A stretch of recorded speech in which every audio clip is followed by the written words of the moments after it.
Mutharasan sir, இந்த டெல்லி தேர்தல் முடிவு பற்றியும் ஈரோடு கிழக்கு தொகுதி தேர்தல் முடிவு பற்றியும் உங்களுடைய பார்வை என்ன சார்?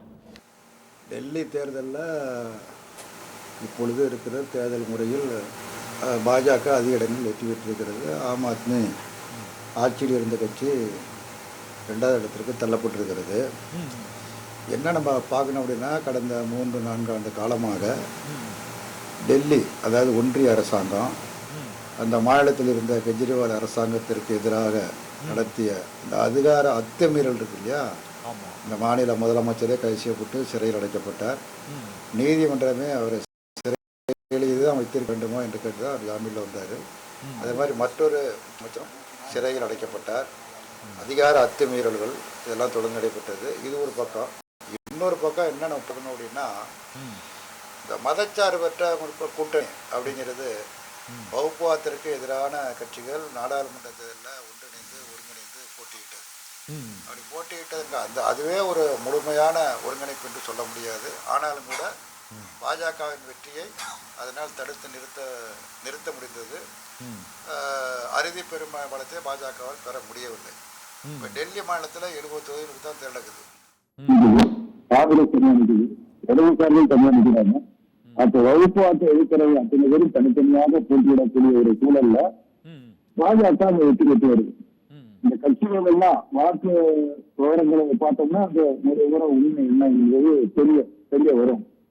அப்ப என்னோட ஒருங்கிணைந்து சேர்ந்து இணைந்து போட்டியிட்டு இருந்தால், என்னதான் பாஜக அதிகார அத்துமீறல்களை மேற்கொண்டிருந்தாலும் அதனை தடுத்து பாஜக ஆட்சிக்கு வர முடியாமல் தடுத்திருக்க முடியும். அந்த வாய்ப்பு, நல்ல வாய்ப்பு இருந்தது.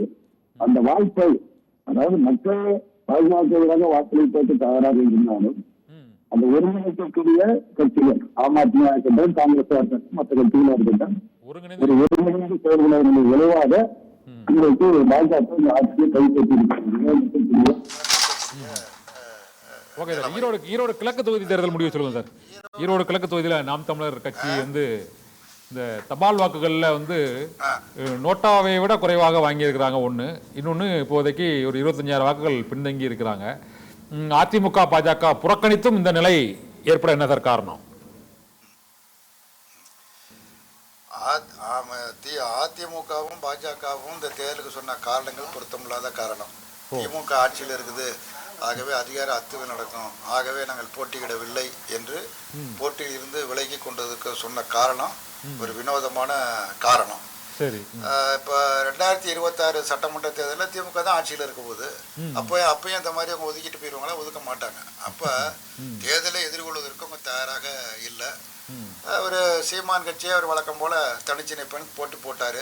ஆனால் பாஜகவின் வாக்குகளை பெறுவதற்காகத்தான் அவர் தந்தை பெரியாரை மிக இழிவான முறையில் தொடர்ந்து பேசினார். அந்த வாக்குகளை என்னதான் முயற்சி எடுத்தாலும் அவருக்கும் திமுக போட்டுக்கிறேன் மதச்சார்பற்ற முற்போக்கு கட்சி சார்பாக திமுக சார்பில் போட்டியிட்ட சந்திரகுமாருக்கும் அவருக்கும் போட்டி கிடையாது. நோட்டாவுக்கும் அவருக்கு தான் போட்டி. சவால் வாக்குகள் அதுக்கு குறிப்பிட்டதை போல நோட்டாவை கற்று குறைவான வாக்குகளை பெற்றிருக்கிறாங்க. ஓரளவுக்கு அந்த வாக்குகளை பெற்றிருக்கிறாங்க. அந்த வாக்குகளுக்கு நோட்டாவோட அவர் போட்டி போனார், அவ்வளவுதான். அதற்கு மேல ஒன்றும் பெருசா அவரால் ஒன்றும் சாதிக்கவும் முடியாது. எப்போது பெரியாரை வெளிநிறுத்தி பார்க்க தொடங்கினாரோ அதற்கு மக்கள் ஆதரவாக இல்லை, மக்கள் எதிராக இருந்திருக்கிறார்கள் என்பதுதான் இந்த தேர்தல் முடிவு நமக்கு காட்டுகிற முடிவாகும். வணக்கம் போல மதச்சார்பற்ற முற்போக்கு கூட்டணிக்கு தலைமை தாங்கிற திராவிட முன்னேற்ற கழகத்திற்கு ஈரோடு கிழக்கு தொகுதி மக்கள் ஆதரவாக இருந்திருக்கிறார்கள், வாக்களித்திருக்கிறார்கள். இன்னும் அதிகமான வாக்குகளில் திராவிட முன்னேற்ற கழகம் தெரிவித்துள்ள அனைத்து வாய்ப்புகளும் இருக்கிறது. இன்னும் எல்லா சுற்றும் முடிந்ததுன்னா என்ன மிகப்பெரிய வித்தியாசங்களும் வேறுபாடுகளும் தெரிய வரும். முத்தரசன் சார், இந்த டெல்லியை பொறுத்தவரை காங்கிரஸ் கட்சி தொடர்ந்து அந்த ஒரு 2-3 தேர்தலாகவே தொடர்ந்து ஒரு தொகுதியில் கூட வெற்றி பெற முடியாத அளவுக்கு தோல்வி சந்தித்து கொண்டே இருக்கிறது. இதுக்கு நீங்கள் கூறியபடி இந்த கூட்டணியாக அவர்கள் மாநில கட்சிகள் இல்லாதது தான் அந்த தோல்விக்கு காரணமா, இல்லாட்டா ஏற்கனவே காங்கிரஸ் கட்சிக்கான அந்த செல்வாக்கு அங்கு குறைந்து வருகிறது காரணமா? என்ன சார் காரணம் நீங்க நினைக்கிறீங்க? காங்கிரஸ் கட்சி வேறு காலத்து காங்கிரஸ் கட்சி இப்ப இல்லை, யதார்த்தமான உண்மை. இந்திரா காந்தி காலத்து காங்கிரஸ் கட்சி இப்ப இல்லை. காங்கிரஸ் கட்சி வேறு. காங்கிரஸ் கட்சி இந்தியா முழுவதும் இருக்கக்கூடிய இந்த மதசார்பற்ற ஜனநாயகங்களை கட்சிகள்ல இந்தியா முழுவதும் ஒரு பரவலாக இருக்கக்கூடிய கட்சி காங்கிரஸ் கட்சி தான், சந்தேகமும் கிடையாது. அந்த கட்சி மற்றவர்களோடு ஒரு இணக்கமான முறையை சூழலை உருவாக்குவதற்குள்ள முயற்சி அந்த கட்சி தான் மேற்கொள்ள வேண்டும். அதே மாதிரி ஆம் ஆத்மி கட்சி தான் பெரிய கட்சி என்கிற அந்த அகம்பாவ நிலையிலிருந்து அது மாற வேண்டும் என்பதுதான் இந்த தேர்தலை பரிசீலனை காட்டுகிறது. காங்கிரஸ் கட்சி, ஆம் ஆத்மி கட்சி மற்றும் இளைஞர் கட்சி இணைந்து இருந்தால் நிச்சயமாக பாஜக ஆட்சிக்கு வந்திருக்க முடியாது என்பதுதான் மிக மிக யதார்த்தமான உண்மைதான். இந்த டெல்லி தேர்தலில் நீங்கள் வந்து இவங்க இந்தியா கூட்டணி பிளவுபட்டு நின்றதுதான் அது வெற்றி காரணம்னு சொல்றீங்க. ஆனால் பாரதிய ஜனதா கட்சியோட வியூகம் வந்து தொடர்ந்து மகாராஷ்டிரா, ஹரியானா, மத்திய பிரதேசம், ராஜஸ்தான், சத்தீஸ்கர் ஒரு 5 மாநில தேர்தல்களில் இந்த மாதிரி ஒரு தோல்வியை பெற்றும் இந்த இந்தியா கூட்டணி கட்சிகள் ஒரு ஒன்றிணைந்து நின்று அந்த பாடம் கற்க மறுக்கிறார்கள். அது என்ன சார் காரணம்? ஒவ்வொரு தேர்தலுக்கு காங்கிரஸ் கட்சி ஒவ்வொரு விதமான விளக்கம் அளிக்குது. இந்த மதச்சார்பற்ற அணி என்பது நாடாளுமன்ற தேர்தலுக்கு மட்டும்தான், மற்ற மாநில தேர்தல் கிடையாது அப்படி போன்ற விளக்கம் ஏற்புடைய விளக்கம் அல்ல. அதாவது அவருடைய நோக்கம் என்ன? தன்னுடைய கட்சி வெற்றி பெற வேண்டும் என்பது நோக்கமா, அல்லது வகுப்புவாத பேரவாயம் தடுத்து நிறுத்தப்பட வேண்டும் என்பது நோக்கமா என்பதில் ஒரு தெளிவு வேண்டும். அதில் ஒரு தெளிவு ஏற்பட்டால் தான் இந்த பிரச்சனைக்கு தீர்வு காண முடியும். இன்னைக்கு எது அபாயம், எது அபாயகரமான சக்தி, எதனால இன்றைக்கு அந்த அபாயத்தை நம்ம உணர மறுக்கிறோங்கிறது தெரியல. அந்த அபாயத்தை உணர்ந்தால் இந்த பிரச்சனைகள் வராது.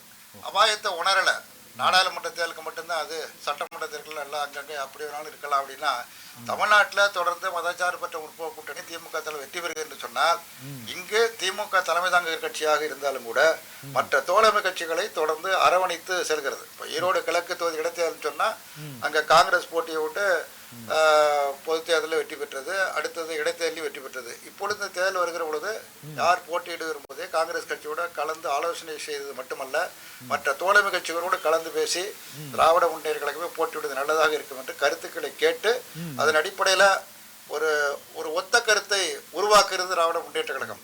அத்தகைய ஒத்த கருத்தை உருவாக்குவதில் காங்கிரஸ் கட்சி தொடர்ந்து தவறு செய்கிறது.